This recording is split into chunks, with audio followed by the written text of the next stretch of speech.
O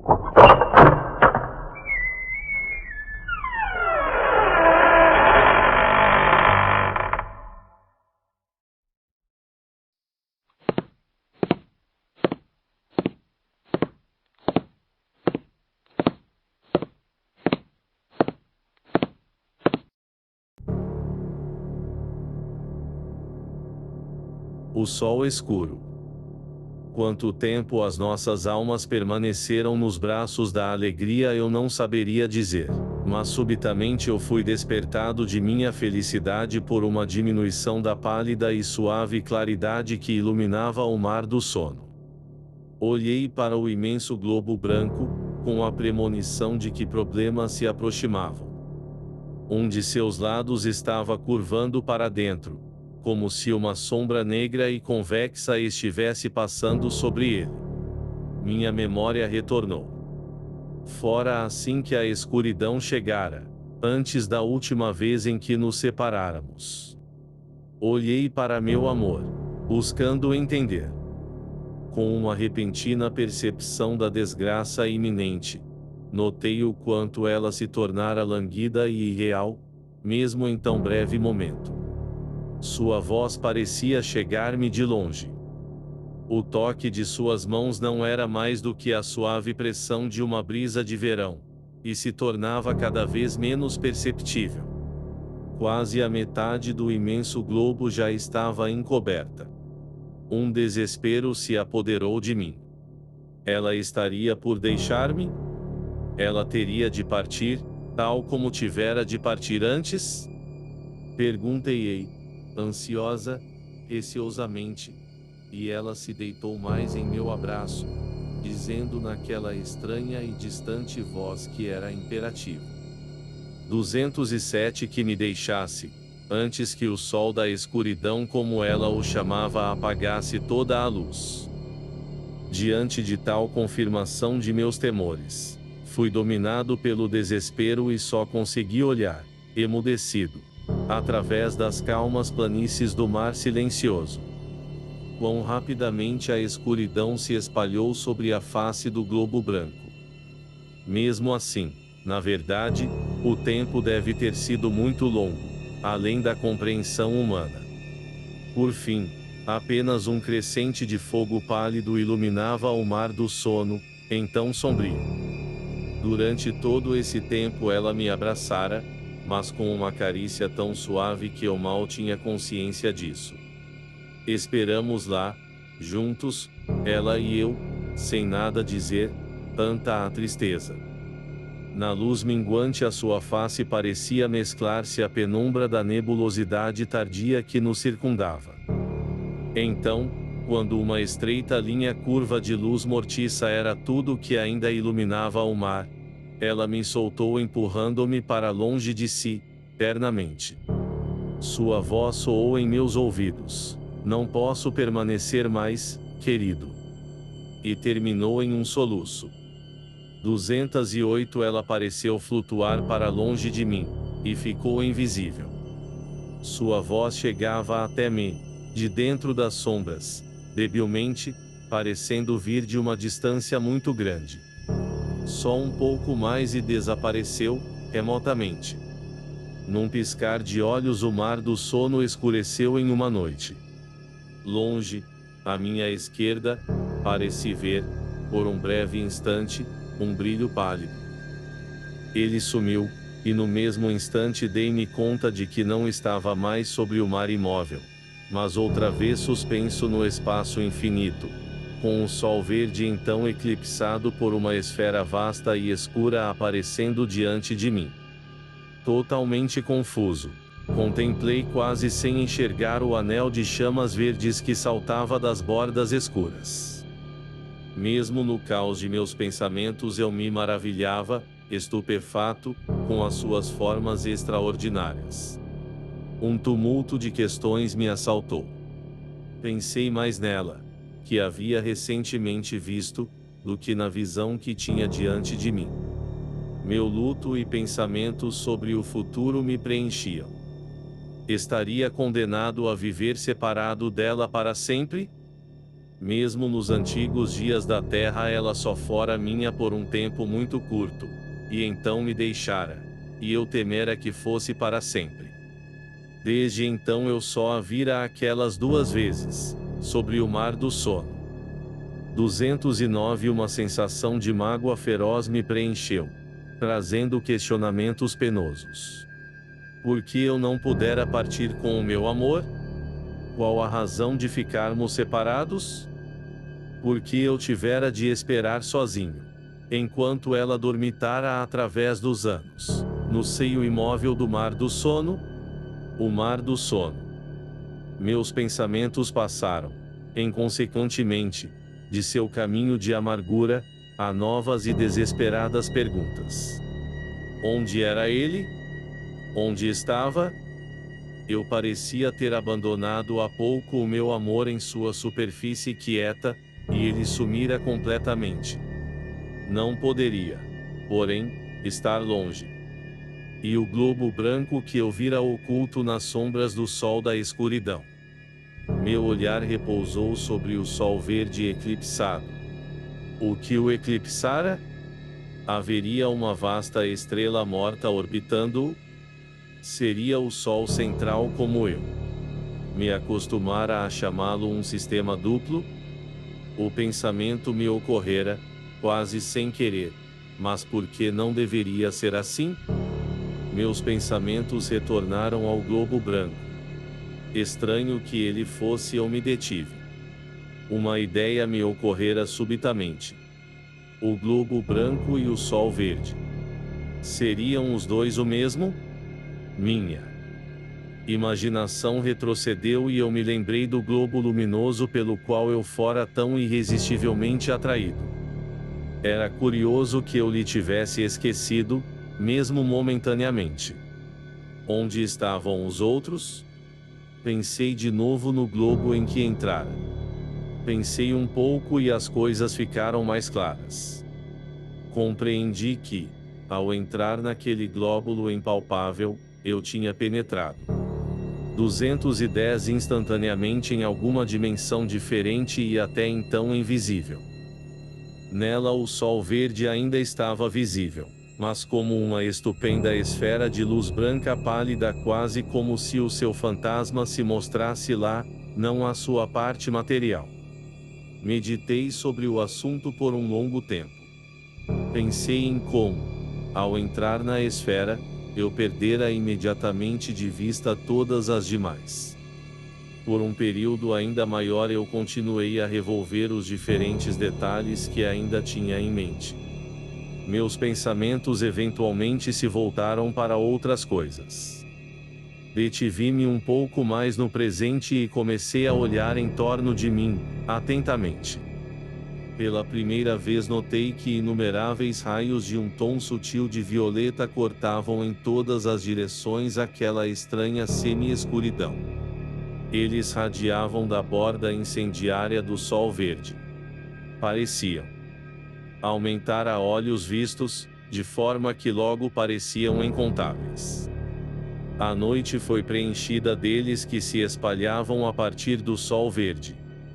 Concluí que eu conseguia vê-los porque a glória do sol estava bloqueada pelo eclipse. Eles se estendiam através do espaço até desaparecerem.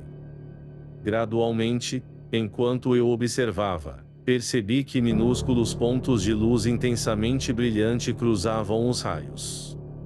Muitos deles pareciam viajar desde o sol verde até a distância. Outros 211 provinham do vácuo, em direção ao Sol. Mas cada um deles sempre se mantinha estritamente dentro do raio em que viajava. Sua velocidade era inconcebivelmente grande, e era somente quando se aproximavam do Sol verde, ou quando o deixavam, é que eu podia vê-los como pontos de luz definidos. Afastados do Sol, eles se tornavam finas linhas de fogo vívido dentro do violeta. A descoberta de tais raios, e das faíscas que neles se moviam, interessou-me sobremaneira. Para onde iam, em tal incontável profusão? Pensei nos mundos do espaço, e tais faíscas. Mensageiros. Possivelmente, a ideia era fantástica, mas eu não tinha noção do quanto era. Mensageiros. Mensageiros do Sol Central. A ideia evoluiu por si, lentamente. Seria o Sol Verde o lar de alguma inteligência vastíssima? O pensamento era desafiador. Visões do inominável surgiram, vagamente. Teria eu, de fato, chegado à habitação do Eterno? Por um momento eu repeli tal pensamento, emudecido. Era estupendo demais. Mesmo assim, imensos e vagos pensamentos tinham nascido dentro de mim. Senti-me súbita e terrivelmente nu. E uma terrível proximidade me abalou. 212 e o paraíso. Seria uma ilusão? Meus pensamentos surgiam e partiam erraticamente. O mar do sono, e ela. Paraíso, voltei de súbito ao presente. De algum lugar no vácuo, por detrás de mim, vinha um imenso corpo escuro, enorme e silencioso. Era uma estrela morta, que se atirava no cemitério das estrelas. Ela passou entre mim e os dois sóis centrais, ocultando-os de minha visão e mergulhando-me em uma noite impenetrável. Uma eternidade depois eu vi outra vez os raios violáceos. Um tempo enorme depois, talvez eras um brilho circular apareceu no céu, à frente, e eu vi a borda da estrela que se afastava, negramente contra ele. Assim eu soube que ela estava se aproximando dos dois sóis centrais. Então eu vi o anel brilhante do sol verde mostrar traços-se claramente contra a noite. A estrela tinha entrado na sombra do sol morto. Depois disso eu somente esperei. Os estranhos anos continuaram silenciosamente, e eu continuei vigiando atentamente. Aquilo que eu tinha esperado aconteceu por fim subitamente, horrivelmente. Um jorro vasto de ofuscante luz. Uma explosão de chamas brancas escorrendo pelo vácuo escuro. Por 213 tempo indefinido ela ergueu-se um gigantesco cogumelo de fogo. 26 parou de crescer. Então, à medida em que o tempo passou, começou a cair de volta, lentamente. Eu vi, então, que se transformou em um enorme ponto luminoso próximo ao entro do disco do sol escuro. Poderosas chamas ainda se erguiam dele. Mas, apesar de seu tamanho, o túmulo daquela estrela não tinha mais que o brilho de Júpiter sobre a face do oceano, comparado à inconcebível massa do Sol morto. Devo relembrar aqui, mais uma vez, que não há palavras para jamais mostrar à imaginação o enorme tamanho dos dois sóis centrais. 214 Sinapim e Tim Hélio Xi. A nebulosa escura. Os anos se dissolveram no passado, séculos, eras. A luz da estrela incandescente decaiu para um vermelho furioso. Foi somente depois que eu vi a nebulosa escura, a princípio apenas uma nuvem impalpável à minha direita, na distância. Ela cresceu regularmente até se tornar uma mancha de negrume na noite. Quanto tempo olhei, é impossível dizer, pois o tempo como o conhecemos já se tornara uma coisa do passado. Ela se aproximou, uma monstruosidade amorfa de escuridão tremenda. Pareceu escorrer através da noite, sonolentamente, uma verdadeira névoa do inferno. Lentamente ela chegou mais perto e se interpôs no vácuo entre mim e os sóis centrais. Foi como se uma cortina se fechasse diante de meus olhos. Um estranho tremor de medo me tomou, e também uma renovada sensação de espanto. O crepúsculo verde que reinara durante tantos milhões de anos dera então lugar a impenetráveis trevas. Imóvel eu olhava em torno de mim. Um século se passou 27 e pareceu-me detectar ocasionais cintilações de vermelho suave passando por mim. 215 observei mais atentamente e então pareceu-me ver, em meio ao negrume nebuloso, massas circulares de um vermelho turvo. Elas surgiam da escuridão difusa. Pouco depois elas ficaram mais definidas em minha visão.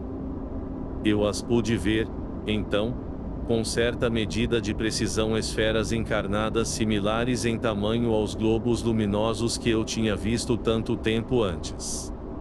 Elas passavam flutuando por mim, continuamente. Gradualmente um desconforto peculiar me assaltou. Percebi uma sensação crescente de repugnância e medo dirigida a tais globos, que parecia surgir de algum conhecimento intuitivo, e não de uma causa real ou racional. Alguns dos globos que passavam eram mais brilhantes do que outros e foi de um destes que uma face mirou traço-mim, subitamente. Uma face humana em seus traços, mas tão torturada de infelicidade que a encarei com perplexidade. Nunca imaginara existir uma tristeza tão grande quanto aquela. Eu tive consciência de uma sensação adicional de dor ao perceber que aqueles olhos, que brilhavam tão fortemente, eram secos. Um pouco depois de a ter visto, ela já passara, desaparecendo nas trevas circundantes. Depois disso eu vi 216 outras, todas possuídas daquela expressão de tristeza sem esperanças, todas cegas. Um longo tempo passou e eu percebi que estava mais perto dos globos do que antes. Com isso fiquei mais inquieto, embora tivesse menos medo daqueles estranhos globos do que antes de ter visto seus tristes ocupantes, pois a compaixão tinha temperado a minha aversão. Depois eu não tive mais dúvidas de que estava sendo atraído para mais perto das esferas vermelhas e logo flutuava entre elas. Então percebi que uma se aproximava. Eu não tinha meios de sair de seu caminho. No que me pareceu um minuto, ela estava diante de mim e eu afundei numa neblina profundamente vermelha. Ela clareou e eu contemplei, então, confuso, a imensidade da planície do silêncio. Ela aparecia como exatamente eu a vira da primeira vez. Eu me movia rapidamente acima de sua superfície. Mais à frente brilhava o vasto anel sanguíneo 28 que iluminava o lugar. Por toda a extensão ao redor estendia-se a extraordinária desolação da imobilidade, que tanto me impressionara durante minha viagem anterior por aquelas asperezas.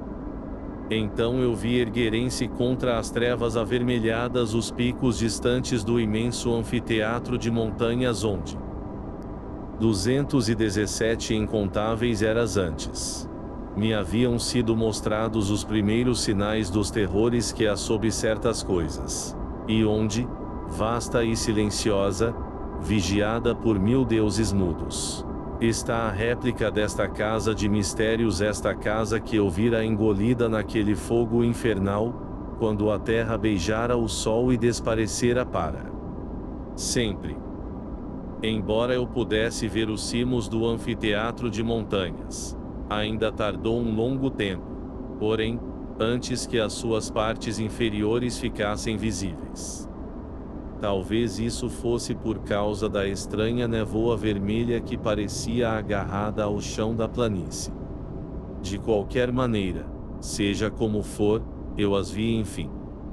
Após outro breve intervalo de tempo eu chegara tão perto das montanhas que elas pareciam tocar-se acima de mim. Então eu vi a grande ravina aberta diante de mim e flutuei através dela. Sem querer. Depois eu saí na amplidão da enorme arena. Lá, a uma distância que parecia não mais que 8 quilômetros, erguia-se a casa. Enorme, monstruosa e silenciosa, construída no exato centro daquele estupendo anfiteatro.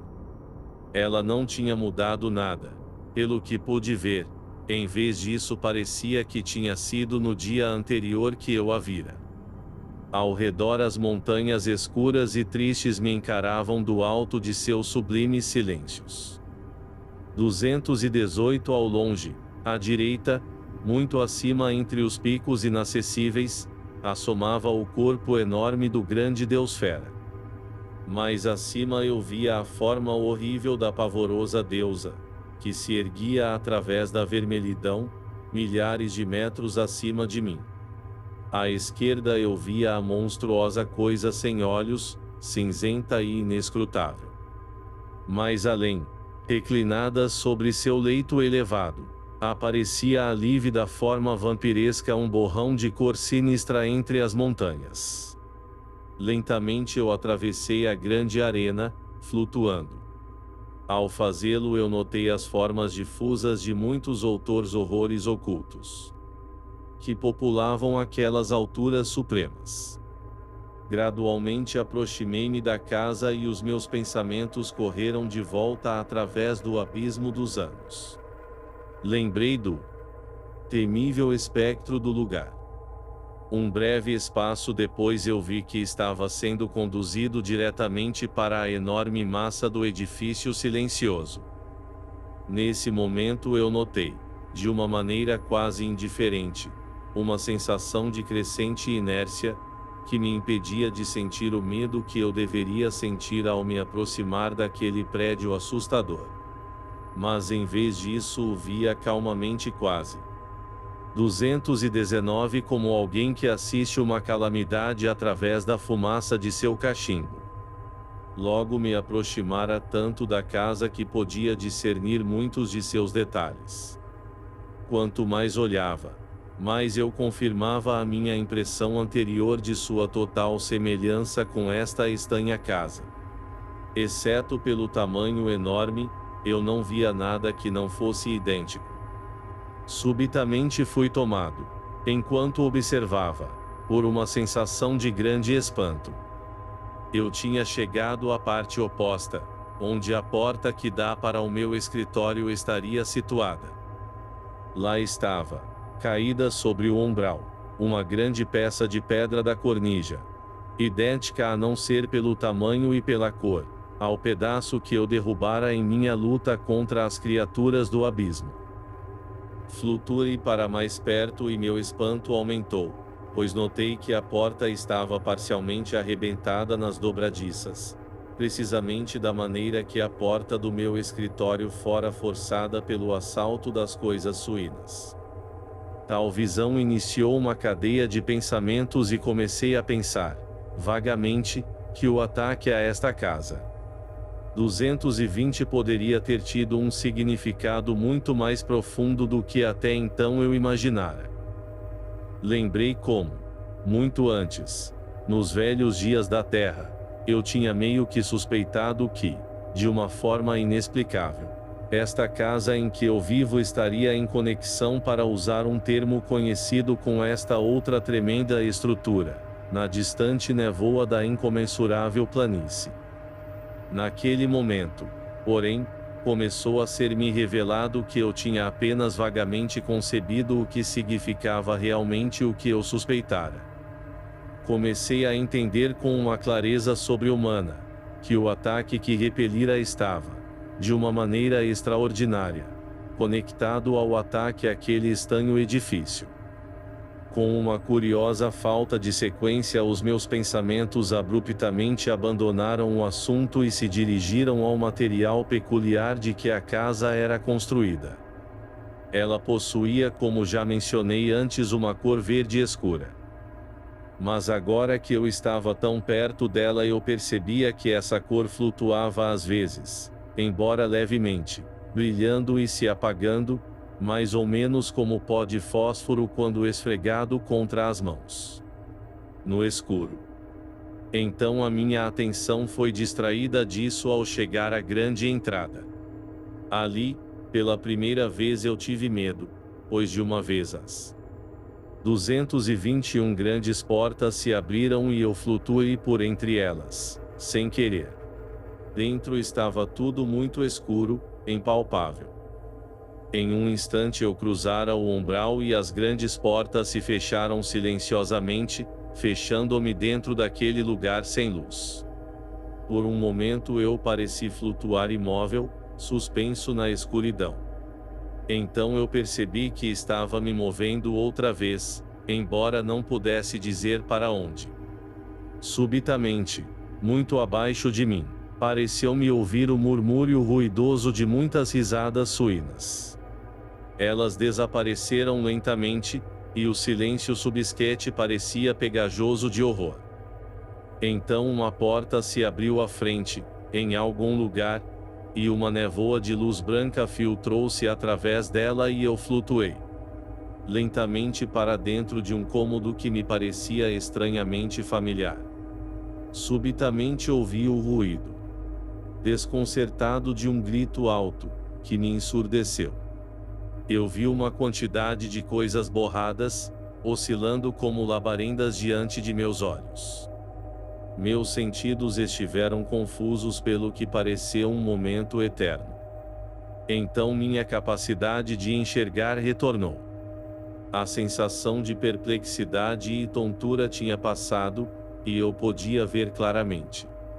222 Sinapim e Tinho Hélio Xi. Pimenta. Eu estava sentado novamente em minha cadeira, de volta a este velho escritório. Meu olhar percorreu o cômodo. Por um minuto ele me pareceu ter uma aparência oscilante e irreal e imaterial. Esta impressão logo passou e eu vi que ele não mudara em nada. Olhei para a janela e a veneziana estava erguida. Pus-me de pé, ainda tremendo. Ao fazê-lo, um ruído baixo na direção da porta atraiu a minha atenção. Olhei em sua direção. Por um breve momento me pareceu que ela estava sendo fechada cuidadosamente. Fichei o olhar e percebi que deveria estar enganado, ela parecia bem fechada. Em uma sucessão de esforços eu me arrastei até a janela e olhei para fora. O sol estava nascendo ainda, iluminando a macega selvagem dos jardins. Por talvez um minuto eu permanecia ali de pé a olhar. E passava a mão, confusamente, pela minha testa. 223 Então, no caos de meus sentidos, um pensamento súbito me ocorreu. Virei-me rapidamente e chamei por Pimenta. Não houve resposta, e eu tropecei através do cômodo, em um acesso frenético de medo. Ao fazê-lo, tentei pronunciar o seu nome, mas os meus lábios estavam mudos. Cheguei até a mesa e me inclinei na direção dele, com o coração apertado. Ele estava deitado abaixo da mesa, e eu não poderia terei visto da janela distintamente. Então, ao me inclinar, retive minha respiração brevemente. Não havia Pimenta. Em vez disso eu estava inclinado sobre uma pilha alongada de poeira cinzenta. Devo ter permanecido naquela posição reclinada por alguns minutos. Eu estava confuso, paralisado. Pimenta tinha mesmo passado a terra das sombras. 224 Sinapim e Tinho Hélio Shiv. Passos no jardim. Pimenta está morto. Mesmo agora, às vezes, eu mal consigo acreditar que está. Já se foram muitas semanas desde que eu voltei daquela estranha e terrível jornada através do espaço e do tempo. Há vezes, em meu sono, em que eu sonho sobre isso, e novamente atravesso todo aquele acontecimento temível. Quando acordo, os meus pensamentos continuam nisso. O sol, aqueles sóis, seriam eles realmente os grandes sóis centrais em torno dos quais o universo todo e os céus desconhecidos revolvem? Quem poderá dizer? E os glóbulos brilhantes flutuando eternamente na luz do sol verde. E o mar do sono, sobre o qual eles flutuam. Quão inacreditável é tudo isso! Se não fosse pelo Pimenta eu deveria inclinar-me, mesmo depois de todas as coisas extraordinárias que presenciei, a imaginar que tudo não passou de um gigantesco sonho. E depois, a assustadora nebulosa escura com as suas multidões de esferas vermelhas movendo-se sempre à sombra do Sol escuro, percorrendo a sua estupenda órbita, eternamente envolva em trevas. E as faces que olhavam para mim. Deus, será que elas existem mesmo? E ainda tem aquela pequena pilha de poeira cinzenta no chão de meu escritório. Não vou tocá-la. 225 às vezes, quando estou mais calmo, tenho pensado no que aconteceu aos planetas exteriores do Sistema Solar. Ocorreu-me que eles devem ter se desprendido da atração do Sol e se perdido no espaço. Isto é, porém, apenas uma hipótese. Há muitas coisas sobre as quais só posso cogitar. Agora, ao escrever, devo registrar que tenho a certeza de que algo horrível está por acontecer. Ontem à noite aconteceu uma coisa que me encheu de um terror ainda maior do que o pavor do abismo. Vou escrever sobre isso agora e, se mais alguma coisa ocorrer, tentarei tomar nota disso no mesmo instante. Tenho uma sensação de que aconteceram mais coisas nesse último encontro do que em todos os outros. Estou trêmulo e nervoso, mesmo agora ao escrever. De alguma forma a Mori me parece não estar muito longe. Não que eu tema a morte como a entendemos. Mesmo assim está no ar algo que me dá medo, um horror frio e intangível. Eu o senti ontem à noite. Foi assim. Ontem à noite eu estava sentado aqui no meu escritório, escrevendo. A porta que dá para o jardim estava entreaberta. Às vezes um ruído metálico soava debilmente. Ele vinha da corrente do cão que eu comprei depois que o Pimenta morreu. Eu não o deixo entrar na casa não depois de Pimenta. 226 Mesmo assim eu me sinto melhor em ter um cão por perto. São criaturas maravilhosas. Eu estava muito concentrado em meu trabalho e o tempo passava depressa. Subitamente ouvi um ruído leve do lado de fora, na passagem do jardim. Pat, pat, pat. Era um som furtivo e singular. Ergui a cabeça em um movimento súbito e olhei pela porta aberta. Outra vez ouvi o ruído. Pat, pat, pat. Parecia estar se aproximando. Com uma discreta sensação de nervosismo eu olhava para o jardim, mas a noite ocultava tudo. Então o cão deu um longo ganido e eu me assustei. Por um minuto ou mais eu observei atentamente, mas não podia ouvir nada. Pouco depois eu peguei a pena, que havia deixado, e recomecei o meu trabalho. A sensação de nervosismo tinha passado, porque eu imaginei que o som ouvido não fora mais que o andar do cão em torno de seu canil, até o fim do comprimento de sua corrente. Passou-se mais ou menos um quarto de hora, então, subitamente, o cão ganiu outra vez, e com uma nota de tristeza existente, de tal forma que eu saltei de pé, deixando cair a pena e borrando a página que estava escrevendo. 227 Maldito cão! Eu murmurei, vendo o que tinha acontecido. Então, ao mesmo tempo em que dizia tais palavras, soou novamente aquele estranho pat, pat, pat. Estava horrivelmente perto, quase junto à porta, pelo que notei. Soube, então, que não poderia ter sido o cão, pois a corrente não lhe teria permitido vir tão perto. O ganido do cão soou outra vez e eu notei, subconscientemente, a nódoa do mindo que ele continha. Fora da janela, no parapeito, eu podia ver Tipe, o gato de estimação da minha irmã. Logo que o vi, ele saltou de pé, eriçando a cauda visivelmente. Por um instante ele permaneceu assim, parecendo olhar fixamente para algo na direção da porta. Então, rapidamente, ele começou a recuar através do parapeito até que, tendo chegado à parede, não pôde recuar mais. Lá ele ficou, rígido, como se um terror extraordinário o tivesse congelado. Assustado e curioso, peguei um bastão no canto do cômodo e fui até a porta em silêncio, levando uma das velas comigo. Eu tinha chegado a poucos passos quando, de repente, uma peculiar sensação de medo me afetou, um medo palpitante e real, sem que eu soubesse de que ou de onde. Tão grande era o meu terror que eu não perdi tempo, mas recolhi pelo mesmo.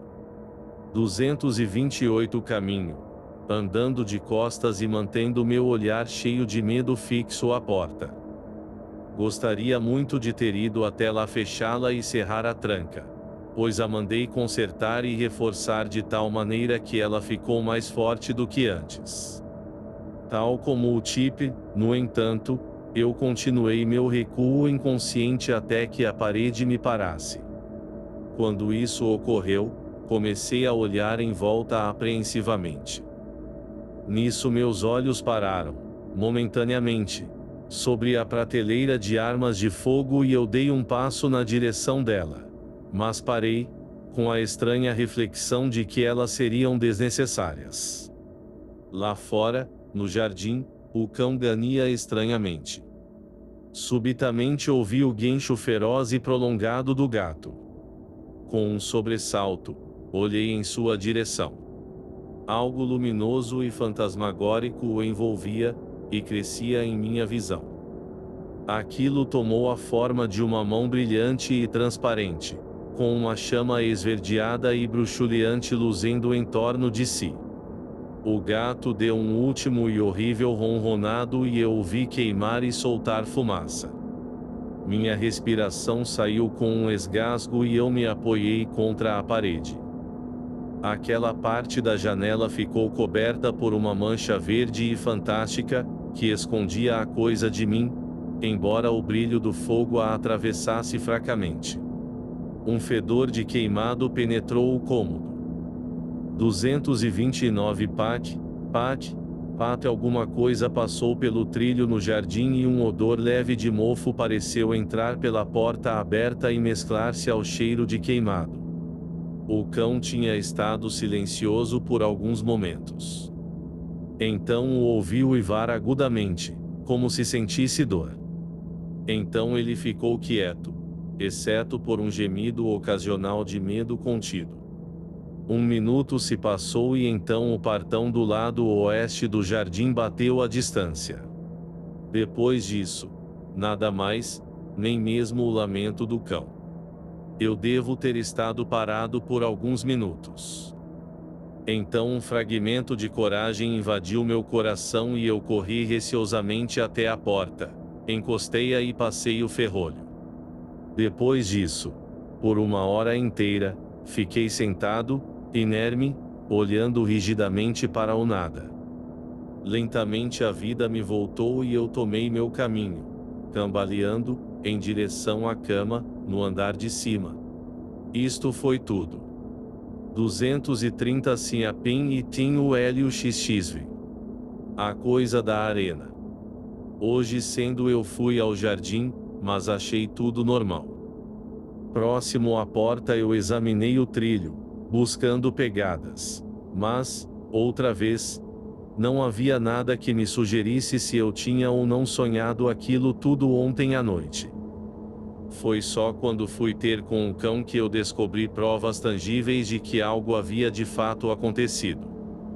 Quando cheguei ao canil, ele ficou escondido, encolhido em um canto, e eu tive que lhe chamar carinhosamente para fazê-lo vir até mim. Quando ele, enfim, consentiu em sair, foi de uma forma estranhamente acovardada e medrosa. Quando lhe acarinhei, minha atenção foi atraída por uma mancha esverdeada no seu flanco esquerdo. Examinando-a, vi que o pelo e a pele haviam sido aparentemente queimados ali, E a carne aparecia, viva e chamuscada. O formato da marca era curioso, lembrando-me a impressão de uma grande garra ou mão. Eu me ergui pensativo. Meu olhar se dirigiu à janela do escritório. Os raios do sol nascente luziam sobre a mancha esfumada no canto inferior, fazendo-a oscilar entre verde e 231 vermelho. Curiosamente, aquela era sem dúvida outra prova. E logo a coisa horrível que vi ontem à noite me veio à memória. Olhei para o cão, outra vez. Eu sabia qual a causa daquela ferida de aparência tão odiosa em seu lado. Sabia, também, que a minha visão noturna tinha sido de algo real. E um grande desconforto me preencheu. Pimenta. Tipo. E também aquele pobre animal. Olhei para o cão outra vez e notei que ele estava lambendo sua ferida. Pobre criatura. Eu murmurei e me curvei para acariciar sua cabeça. Com isso ele se pôs de pé, esfregando o focinho em minha mão e me lambendo avidamente. Então eu o deixei, pois tinha outros assuntos para tratar.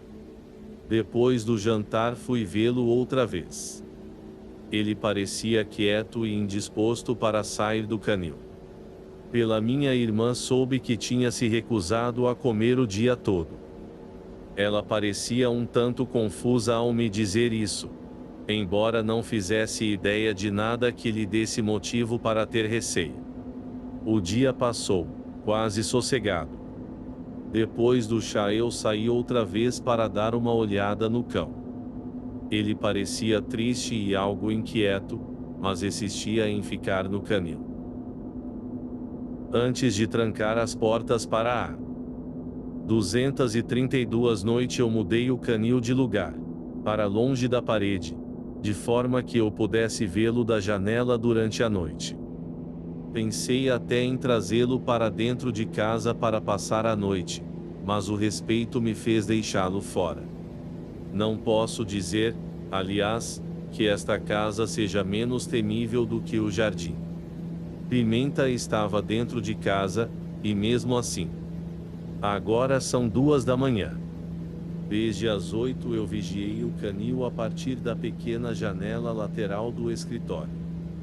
Mas nada aconteceu e agora estou cansado demais para vigiar mais. Vou me deitar. Durante a noite eu estive insone. Isto é raro em mim, mas consegui dormir um pouco quando já amanhecia. Acordei cedo e visitei o cão depois do desjejum. Ele estava calmo, mas mal-humorado, e se recusou a sair. Gostaria que houvesse algum veterinário nas redondezas, eu lhe teria pedido para examinar a pobre criatura. Durante o dia inteiro ele não comeu nada, mas demonstrou uma evidente necessidade de água, lambendo-a com avidez. Fiquei aliviado ao perceber isso. 233 a noite chegou e eu estou agora em meu escritório.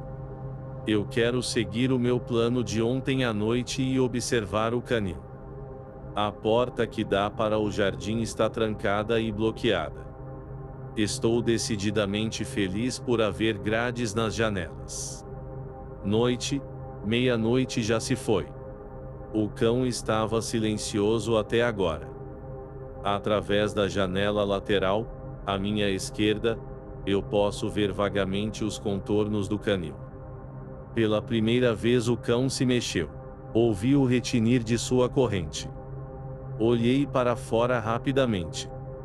Ao olhar, o cão se mexeu de novo, inquieto, e eu vi uma pequena mancha de luz difusa brilhar no interior do canil. Ela se apagou, então o cão se agitou de novo, e outra vez o brilho apareceu. Fiquei surpreso. O cão aquietou-se e eu ainda podia ver a coisa luminosa claramente. Ela aparecia bem definida. Havia algo familiar em seu formato. Por um momento eu duvidei. Mas então eu percebi que ela não era diferente de uma mão com 4 dedos e um polegar. Como uma mão. E eu me lembrei do contorno daquela ferida apavorante no corpo do cão. Deve ser o que estou vendo. Ela é luminosa durante a noite porque os minutos se passaram e a minha mente se encheu dessa descoberta nova. Subitamente ouço um som nos jardins. Como isso me dá medo. Aproxima-se. Pat, pat, pat. Uma sensação penetrante percorre a minha espinha, e parecesse subir até os meus cabelos. O cão 234 se move no canil, e geme, medroso. Ele deve ter virado de lado, pois não posso mais ver o contorno de sua ferida luminosa. Lá fora o jardim está silencioso outra vez, e eu ouço com medo. Um minuto se passa e depois outro. Então ouço de novo o som de pisoteio.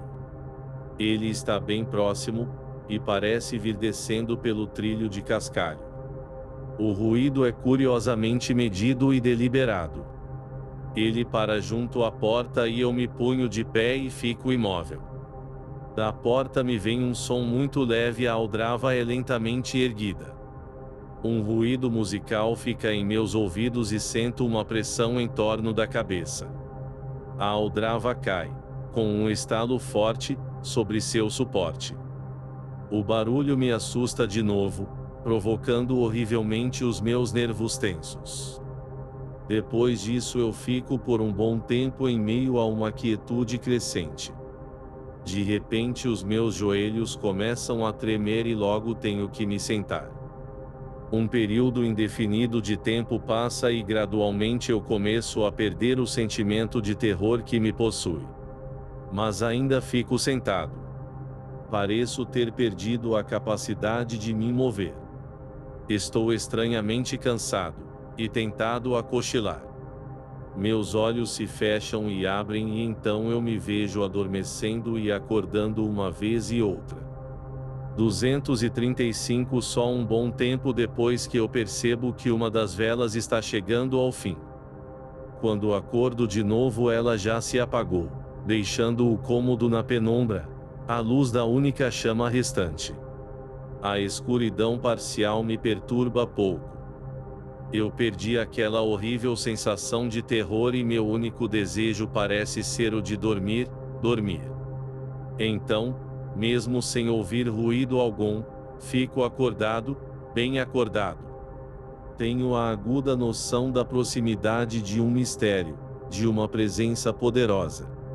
Até o ar está impregnado de terror. Permaneço sentado, encolhido, e apenas ouço, atentamente. Mas não se ouve ainda nenhum som. A própria natureza parece morta.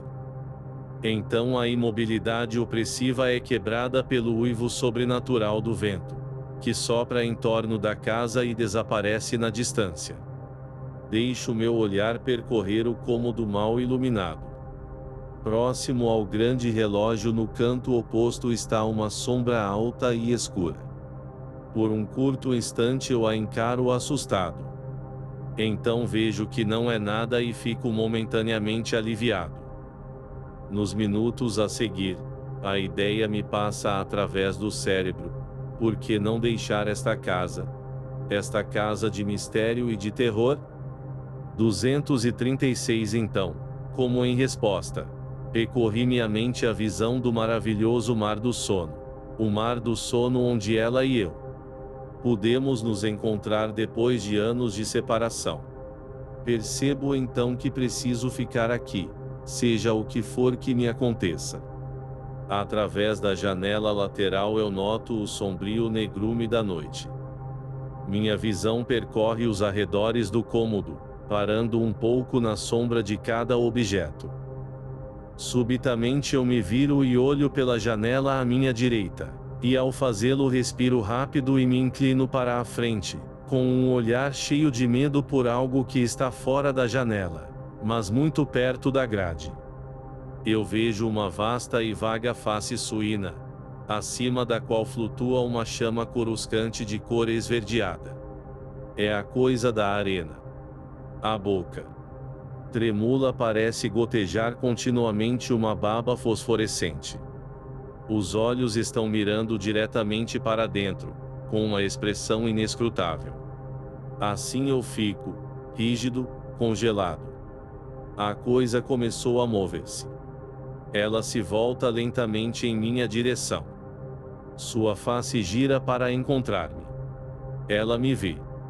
2 olhos imensos, inumanos, eles me olham através da penumbra.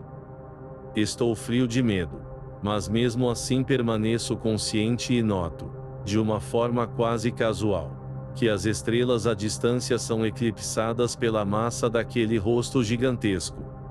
237 Um novo horror sobrevém. Levanto-me da cadeira, sem a menor vontade. Estou de pé, e algo me impele em direção à porta que dá para o jardim. Quero parar, mas não posso. Um poder inarredável se opõe à minha vontade, e sigo em frente, devagar, sem querer, tentando resistir. Meu olhar percorre o quarto, importante, e para na janela. A grande face suína desapareceu e eu posso ouvir, de novo, aquele pisoteio furtivo, pat, pat, pat. Ele para do lado de fora da porta que estou sendo compelido a. Um curto silêncio se sucede, um silêncio intenso, e então há um som. Som da aldrava sendo erguida devagarinho. Com isso eu sou tomado de desespero. Eu não quero dar mais nenhum passo. Faço um esforço imenso para voltar, mas é como se tentasse atravessar uma parede invisível. Começo a grunhir alto, na agonia de meu medo, e o som da minha voz é assustador. Outra vez ouço o barulho, e tremo, pastosamente. Eu tento, sim, brigo e luto, para tentar voltar atrás, mas é inútil. Estou junto à porta e vejo a minha mão, de uma maneira quase mecânica, mover-se para destrancar a trava de cima. Ela o faz inteiramente sem qualquer intenção minha. Tão logo toco a trava, a porta é violentamente sacudida e eu recebo um sopro doentio de ar mofado, que parece penetrar pelos interstícios das pranchas de madeira, vindo da soleira. Giro a tranca para 238 trás, devagar, lutando estupidamente enquanto isso. Ela sai de seu encaixe com um estalido e eu começo a tremer de angústia. Há mais 2, uma ao pé da porta e outra, uma bem grande, localizada no meio. Por talvez 1 minuto eu fico de pé, com os meus braços pendendo moles ao longo do corpo. A influência que me ordenava mexer nas trancas da porta parece ter desaparecido. Então eu ouço o súbito ranger de ferro aos meus pés. Olho para baixo e noto, com um horror inexprimível, que o meu pé está empurrando a tranca inferior. Uma sensação de total impotência me assalta. A tranca sai de seu encaixe com um rangido baixo e eu me firmo em meus pés, agarrando-me à grande tranca central para não cair. 1 minuto se passa, depois outro. Meu Deus, ajude-me. Estou sendo forçado a remover a última das trancas. Não vou. Melhor morrer que abrir ao terror que está do outro lado da porta.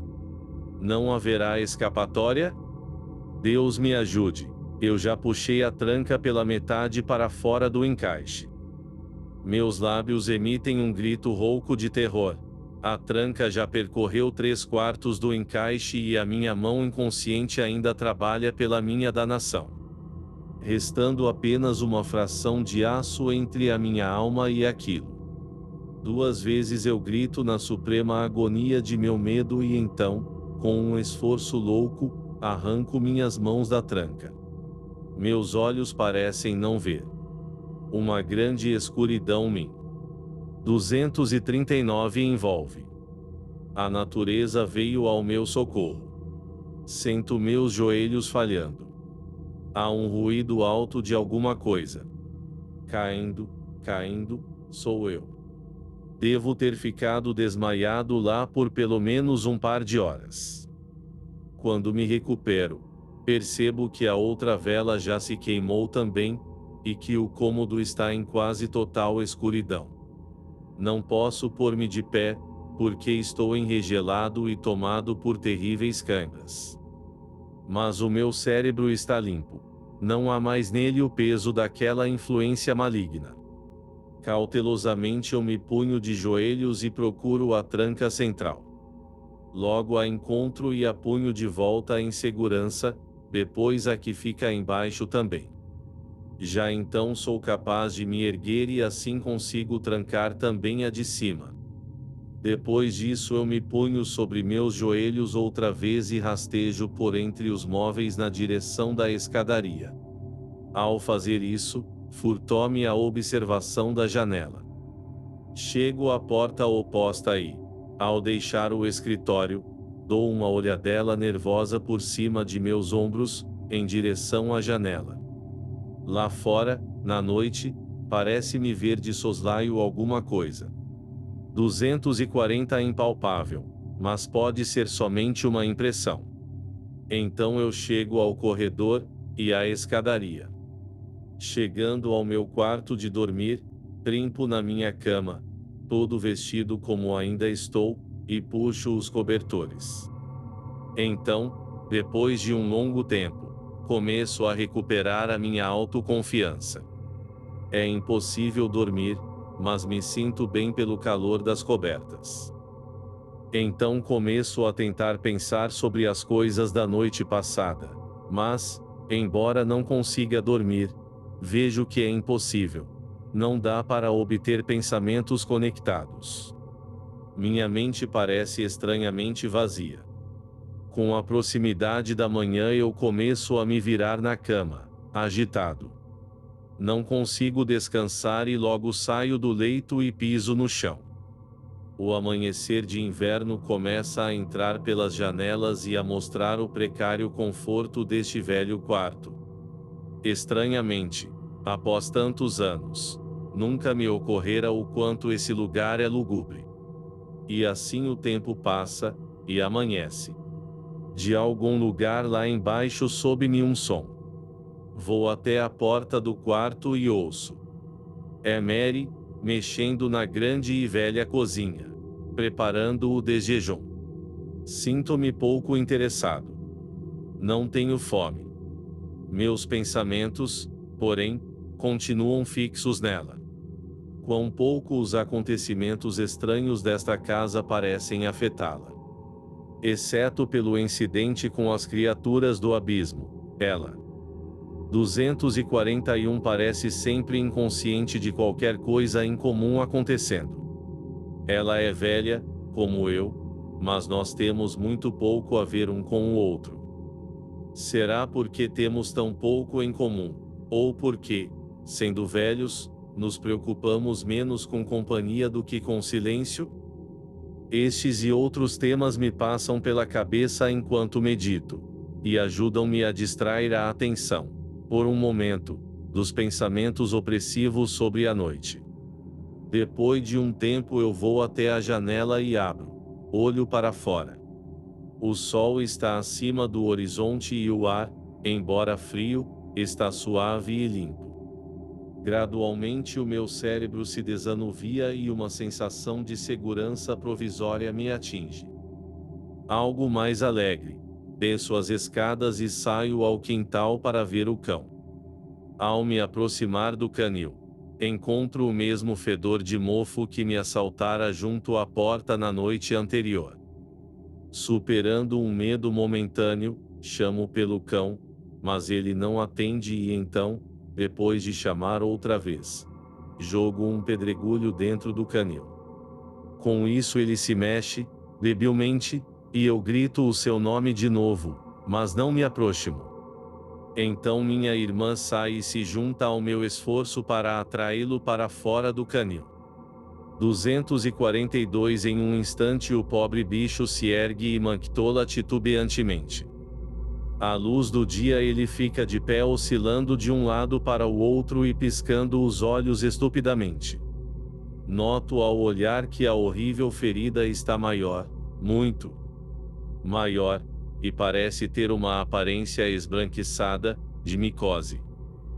Minha irmã faz menção de acariciá-lo, mas eu a impenso, explicando que acho melhor não tocá-lo nem ficar perto dele por uns dias, já que é difícil saber o que pode haver de errado com ele, e é bom ter cuidado. Um minuto depois ela nos deixa e retorna em seguida com uma bacia de restos de comida. Ela os deposita no chão, perto do cão, e eu empurro para seu alcance com a ajuda de um galho de arbusto. Porém, mesmo a carne sendo tentadora, ele não a percebe, mas retorna ao seu canil. Ainda tem água em sua vasilha e então, depois de conversar por um momento, minha irmã e eu voltamos para casa. Posso ver que minha irmã está muito curiosa sobre qual pode ser o problema com o animal, mas seria loucura sequer lhe dar pistas sobre a verdade. O dia passa sem mais novidades, e a noite logo vem. Estou determinado a repetir o meu experimento da última noite. Não posso dizer que isto seja sábio, mas já tomei a decisão. No entanto, desta vez tomei precauções, pois prendi com pregos 243 grossos cada uma das 3 trancas da porta que se abre para o jardim. Isto vai prevenir pelo menos que aconteça outra vez o mesmo perigo da última noite. De 10 da noite às 2:30 eu vigio, mas nada acontece. Então, finalmente, vou tropeçando até a cama, onde logo adormeço. 244 Sim a PIN e TIM o Hélio XXVI. O ponto luminoso. Eu acordei de repente. Ainda está escuro. Viro-me uma vez ou duas em minha tentativa de ainda dormir, mas não consigo. Minha cabeça dói levemente e eu me sinto alternadamente frio e quente. Logo desisto da tentativa e estendo a mão para pegar fósforos. Acenderei uma vela e lerei um pouco, talvez então eu consiga dormir. Por uns momentos tateio, então a minha mão alcança a caixa. Mas ao abri-la assustou-me ao ver um ponto de luz fosforescente brilhando na escuridão. Estendo minha outra mão e o toco. Ele está no meu punho. Com uma vaga sensação de alarme eu risco um palito rapidamente e olho, mas nada vejo, a não ser um minúsculo arranhão. Impressão. Eu murmuro, com um suspiro de quase alívio. Então o fósforo queima meu dedo e eu o deixo cair. Enquanto tateio em busca de outro, a coisa brilha outra vez. Percebo, então, que não é uma mera impressão. Desta vez eu acendo a vela e examino o local mais de perto. Há uma ligeira descoloração esverdeada em torno do arranhão. Fico confuso e preocupado. Então me vem um pensamento. Na manhã seguinte ao aparecimento da coisa, o cão lambera a 245 minha mão.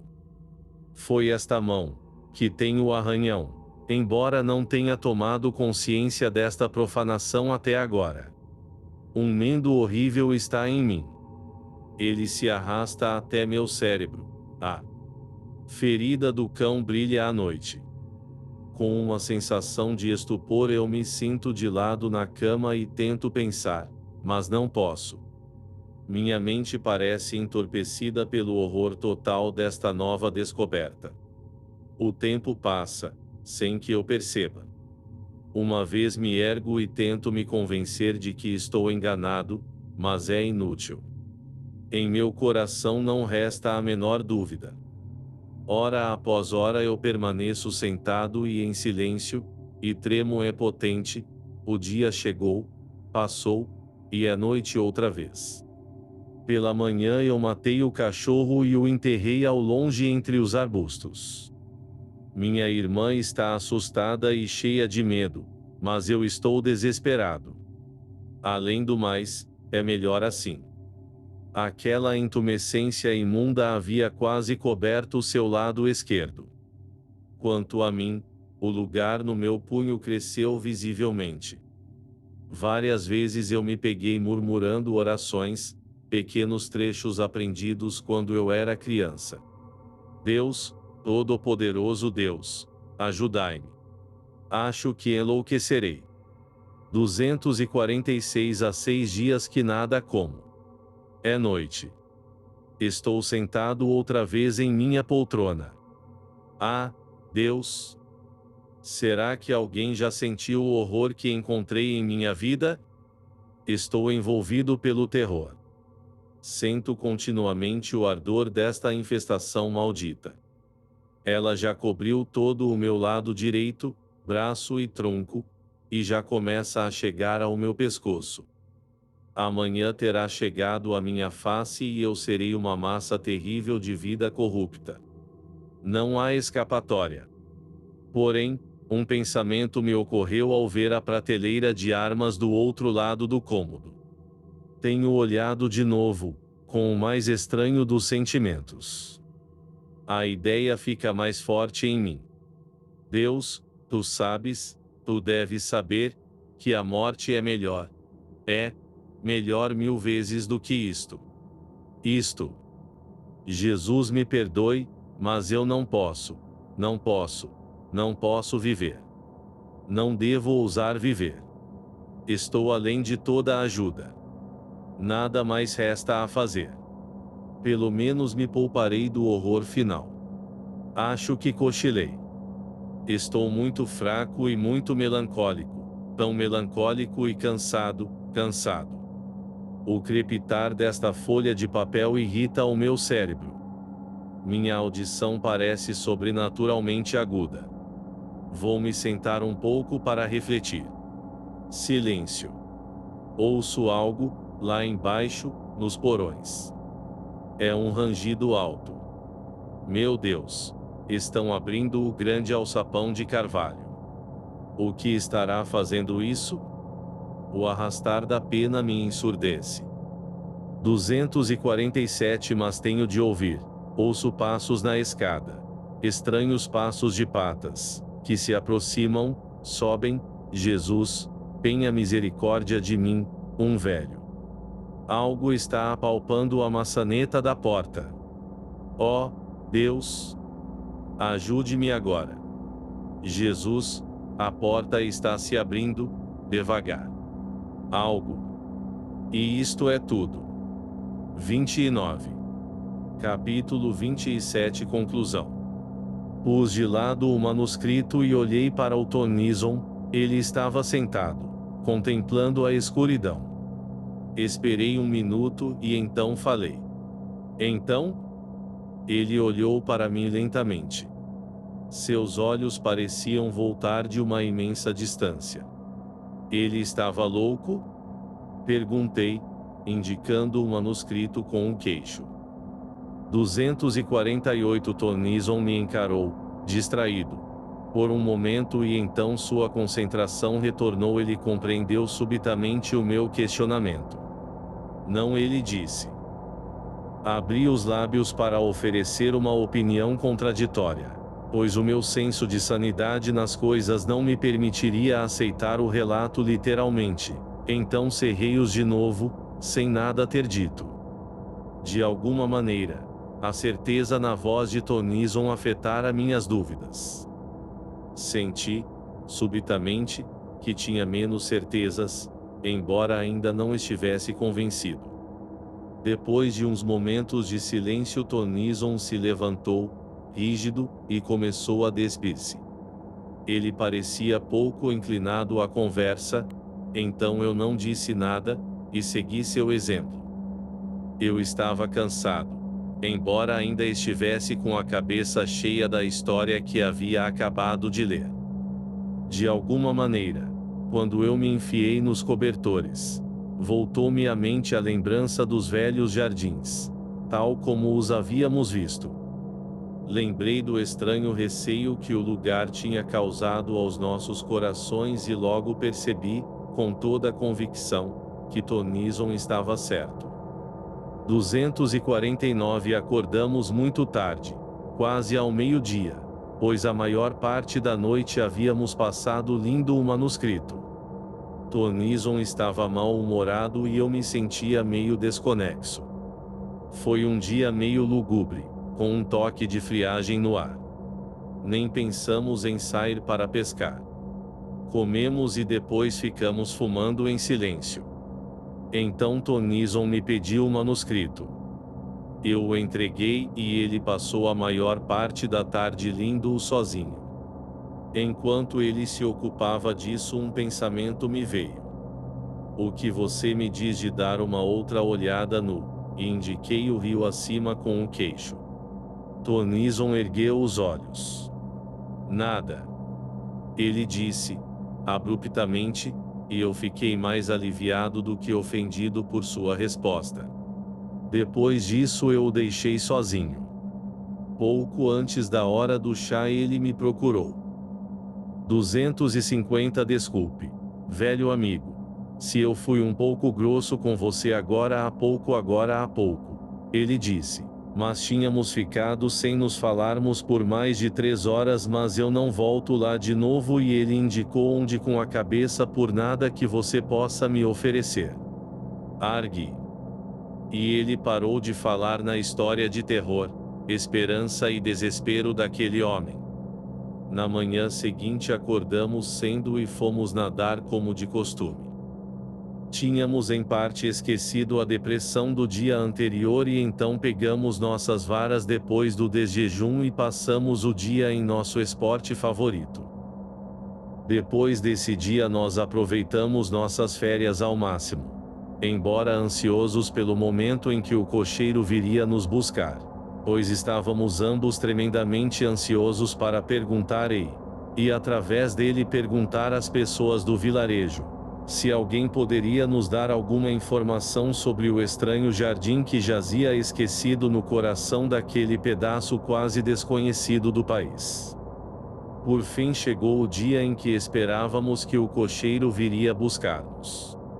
Ele veio cedo, quando ainda estávamos deitados, e 251 A primeira coisa que vimos foi ele abrindo a tenda e nos perguntando se tivéramos boa pesca. Respondemos que sim e então, os dois juntos quase em uníssono. Fizemos a pergunta que estava mais premente em nossas mentes. Se ele sabia algo do velho jardim, do grande buraco e do lago, situados a alguns quilômetros de distância, rio abaixo. Ou se ele alguma vez soubera de uma grande casa ali por perto. Não, ele não sabia e não tinha conhecimento de nada parecido.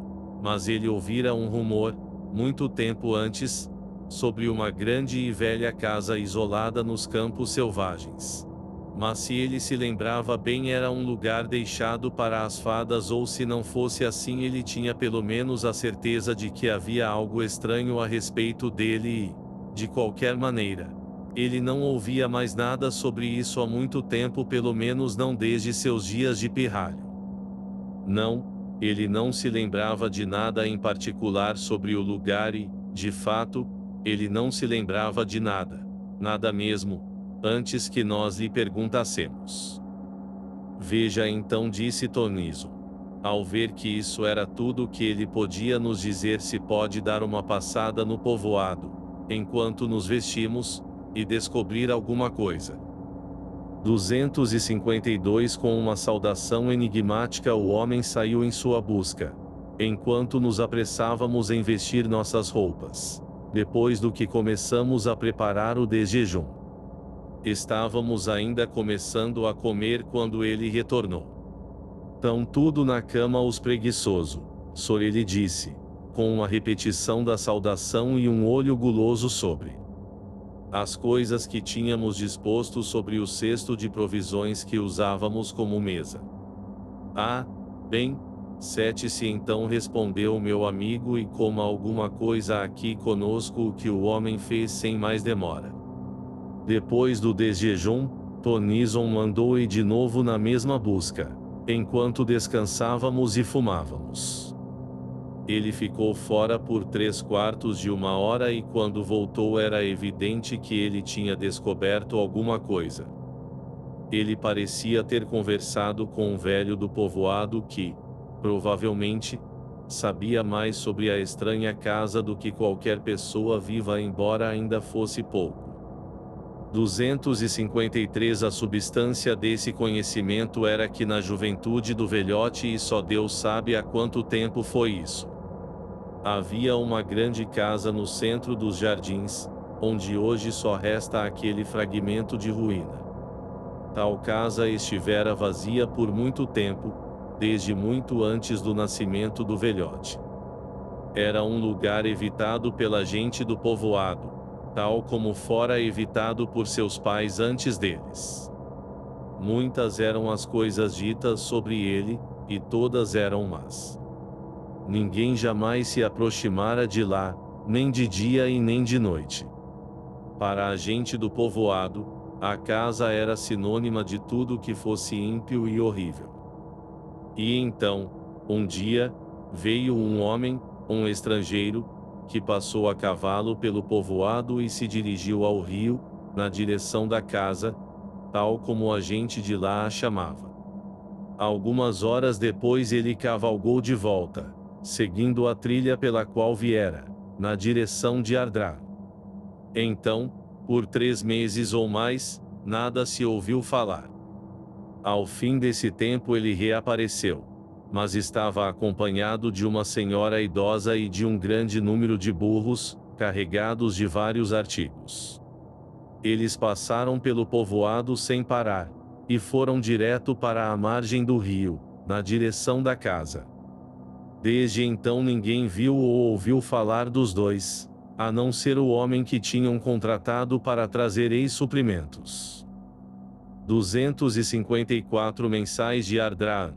E mesmo este ninguém jamais tentou fazer falar, apenas sabiam que ele era bem pago pelo seu incômodo.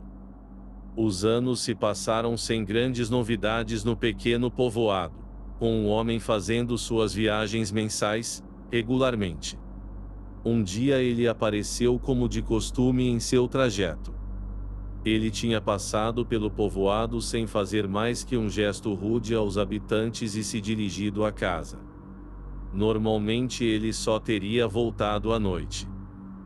Mas daquela vez ele reapareceu no povoado poucas horas depois, extraordinariamente excitado e com uma informação bombástica de que a casa tinha desaparecido totalmente e que um abismo estupendo então se abria no lugar onde ela tinha estado. Tais novidades, ao que parece, excitaram tanto a curiosidade dos habitantes do povoado que eles superaram os seus medos e marcharam em massa para lá. Ali encontraram tudo como fora descrito pelo comerciante. Isto foi tudo que pudemos saber. Sobre o autor do manuscrito, quem era e de onde veio, talvez nunca saibamos. 255 Sua identidade, tal como parece ter sido o seu desejo, está sepultada para sempre. Naquele mesmo dia nós deixamos o solitário povoado de Craigitten. Até hoje não voltamos lá. Às vezes, em meus sonhos, vejo aquele enorme buraco, cercado como está por arbustos e árvores selvagens. E o ruído da água se ergue e se mescla, em meu sonho, com outros ruídos, mais baixos, enquanto por sobre tudo se estende um manto eterno de gotículas. Luto. Uma fome feroz reina em meu peito.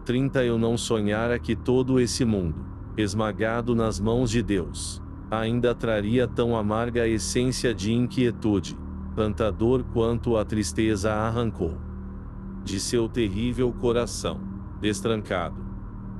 256 Cada soluço que respiro mal é um choro. O pulsar de meu peito repica de agonia e minha mente inteira pensa apenas que nunca mais nesta vida poderei eu a não ser na dor da lembrança. Tocar tuas mãos, que agora são nada.